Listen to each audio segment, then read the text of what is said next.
बरेली में समाजवादी पार्टी महिला सभा ने रविवार को अनोखे अंदाज में भाजपा सरकार के खिलाफ विरोध प्रदर्शन किया। महिला कार्यकर्ताओं ने हाथों में थाली और चम्मच लेकर सड़कों पर मार्च निकाला और महंगाई, बेरोजगारी, पेपर लीक, महिलाओं की सुरक्षा और कानून व्यवस्था जैसे मुद्दों पर सरकार को घेरा। इस दौरान सपा महिला सभा की जिला अध्यक्ष स्मिता यादव ने भाजपा सरकार पर जमकर निशाना साधा। दरअसल रविवार को समाजवादी पार्टी कार्यालय से शुरू हुए इस प्रदर्शन में बड़ी संख्या में महिला कार्यकर्ता शामिल हुईं। प्रदर्शनकारी थाली और चम्मच बजाते हुए सरकार के खिलाफ नारेबाजी करती रहीं।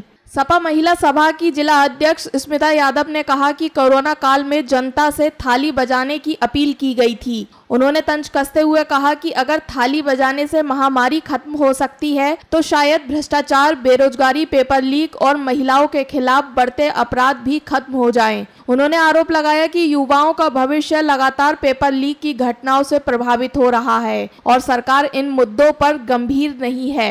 स्मिता यादव ने कहा कि अगर युवाओं को पारदर्शी भर्ती प्रक्रिया और रोजगार के अवसर मिले तो अपराधों में भी कमी आ सकती है। उन्होंने महंगाई, नोटबंदी और कानून व्यवस्था को लेकर भी सरकार पर सवाल उठाए। राम मंदिर के मुद्दे पर उन्होंने कहा कि भगवान श्री राम करोड़ों लोगों की आस्था के केंद्र हैं और समाजवादी पार्टी भी उनका सम्मान करती है, लेकिन भाजपा आस्था को राजनीति का माध्यम बना रही है। प्रदर्शन के दौरान महिला कार्यकर्ताओं ने सरकार के खिलाफ जमकर नारे लगाए और जन समस्याओं के समाधान की मांग की। इस मौके पर शबाना, रेशमा, सीमा, परवीन, नीलम, कविता, दुर्गा, पूनम, समर खान, रुबीना खान, सबीना खान, आलिया, अर्शमान, आइजा, रेखा, शिफा, रीना सहित बड़ी संख्या में महिला कार्यकर्ता मौजूद रहीं। मेरा नाम स्मिता यादव है। मैं महिला सभा की जिला अध्यक्ष हूँ समाजवादी पार्टी की से। ये बर्तन बजाने के तो हमें हमारे प्रधानमंत्री जी ने ही सिखाया था। जब कोरोना काल में बहुत बड़ी बीमारी उन्होंने इससे भगाई थी, तो हमें आज महसूस हुआ कि काश हम हो सकता है कि थाली बजाने से हम ये बीमारियां भगा सके, योगी मोदी की बीमारी भगा सके। इन्होंने जो भ्रष्टाचार लाया हुआ है वो बीमारी, उस बीमारी को हम शायद इस थाली बजा के हम लोग कोशिश कर रहे हैं कि वो जल्द से जल्द छूट जाए। और जो पेपर लीक हो जाता है, हो सकता है थाली बजाने से पेपर लीक होना बंद हो जाए। जो लोग सुसाइड कर रहे हैं, बच्चे सुसाइड कर रहे हैं और हमारी देश की जनता सुसाइड कर रही है। सबसे बड़ी बात, हमारे किसान सुसाइड कर रहे हैं, जिनको एक अंगूठे पे एक वो दिया जा रहा है, उनको एक थैला दिया जा रहा है जो अब भी नहीं है उनके, और इनके स्टॉक पे बहुत है मगर नहीं दे रहे हैं। तो मुझे लग रहा है शायद थाली बजाने से इन लोगों के कुछ वातावरण में कुछ शुद्धि हो जाए, क्योंकि ये लोग शुद्धि हवन तो बहुत करते हैं, मगर मुझे लगता है ये थाली बजा के शुद्धि करना बहुत जरूरी है। मेरी मांग ये है कि थाली बजाने से रेप रुक सकते हैं और भ्रष्टाचार तो रुकेगा ही। जब व्यक्ति को रोजगार मिलेगा तो हो सकता है रेप केस कम हो जाए थाली बजाने से। और थाली बजाने से जब कहते हैं खाली दिमाग से कान का दिमाग हो जाता है, तो रोजगार वो दे देंगे। आप पेपर भी करवाएंगे सबको और सबको रोजगार देंगे तो रेप अपने आप कम हो जाएंगे। क्योंकि इनके आने से केवल एक नोटबंदी बहुत बड़ा उन्होंने डिसीजन लिया था, मगर अब इनका डिसीजन क्या है कि आप घर से मत निकलिए, आप तेल मत खर्च करिए, आप पेट्रोल डीजल मत खर्च करिए, आप खाना कम खाइए और वो जो और अन्य तरीके के आटे हैं वो खाइए, ये मत खाइए। और उन्होंने वादा किया था कि चप्पल वालों को प्लेन में बिठाएंगे विदेश। अब कहते हैं विदेश मत जाइए, खुद विदेश जाके मेलेडी बैठ के आए, सबको पता है। तो मुझे ऐसा महसूस हुआ, रात में मुझे सपना आया कि थाली बजाने से ये हो सकता है, जब कोरोना जा सकता है तो ये भी सब काम हो सकते हैं। तो मेरा विनम्र निवेदन है डबल इंजन की सरकार से कि आज जो हमने थाली बजाई है, ये थाली रोज रोज बजेगी अब, और सड़कों पे महिलाएं आधी आबादी बैठेगी, क्योंकि आधी आबादी के साथ जो हो रहा है वो नहीं होना चाहिए। इन्होंने हमें गलत तरीके से ये समझा रखा है कि महिला सम्मान हो रहा है, कोई रेप नहीं हो रहा है। मगर जो माँ बाप होते हैं, बच्चे होते हैं, वो सोचते हैं अरे योगी मोदी जी की सरकार है, अब तो हम पूरी तरीके से सेफ हो चुके हैं। क्योंकि डर केवल हिंदू मुस्लिम का इन्होंने डाला हुआ है।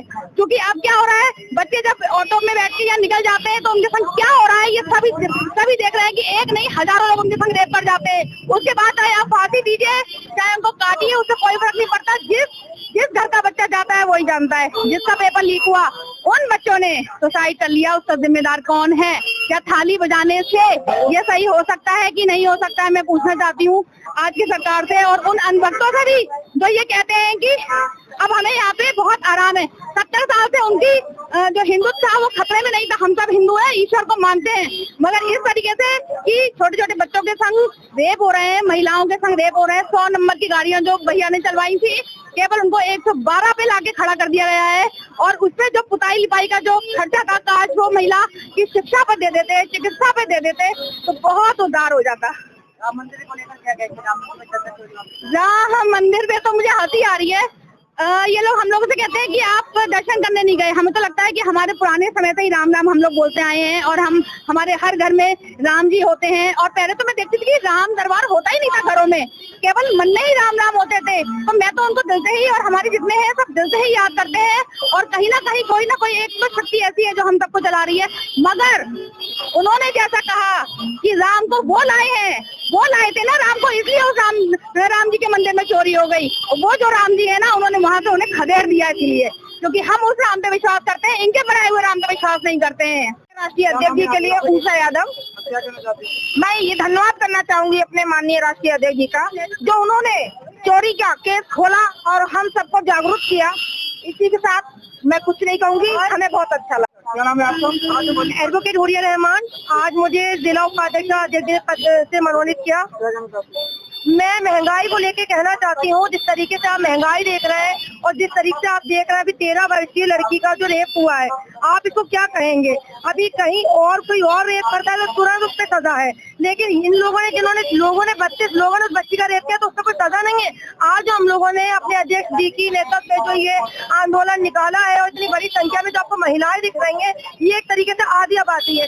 इनका सम्मान कहाँ है? आए दिन जो हर 2 मिनट में रेप हो रहा है वो क्यों हो रहा है? इस सरकार ने तो ये कहा था कि वो पहले अखिलेश जी की सरकार में ऐसा होता था, गोलियां उनकी सरकार में चलती थी, रेप उनकी सरकार में होता है, तो फिर ये बताइए आज ये सब क्यों हो रहा है? मेरा सरकार से ये ऑपरेशन है, ये सब क्यों हो रहा है? आंकड़ा क्यों बढ़ गया है? आए दिन एक्सीडेंट हो रहे। मेरे एक्सीडेंट में एम्बुलेंस आती, अगर तो मेरा हाथ खराब नहीं होता, 1 घंटे ब्लीडिंग के बाद मेरे उसमें वो पिज्जा वाला 5 मिनट में पहुंच जाता है, एम्बुलेंस 5 मिनट में क्यों नहीं पहुंचती है? 100 नंबर क्यों नहीं आती है? फायर ब्रिगेड क्यों नहीं पहुंचता है? कोचिंग में इतना बड़ा कांड हुआ तो फायर ब्रिगेड को देर क्यों नहीं होता है? क्योंकि उन्हें जनसंख्या कम करनी है। हमारे प्रधानमंत्री जी को यहाँ पे इतने एक्सीडेंट करवाने, इतने कांड करवाने कि यहाँ पे जनसंख्या खुद ही कम हो जाए, आधी आबादी मर जाए। उनका मतलब ये है, वो कुछ भी नहीं करेंगे, वो बैठे रहेंगे। हमें 2027 में ताली बजाओ का मतलब ये है, भूखमरी को हटाना है, अखिलेश यादव को लाना है। यादव जिंदाबाद, समाजवादी पार्टी जिंदाबाद।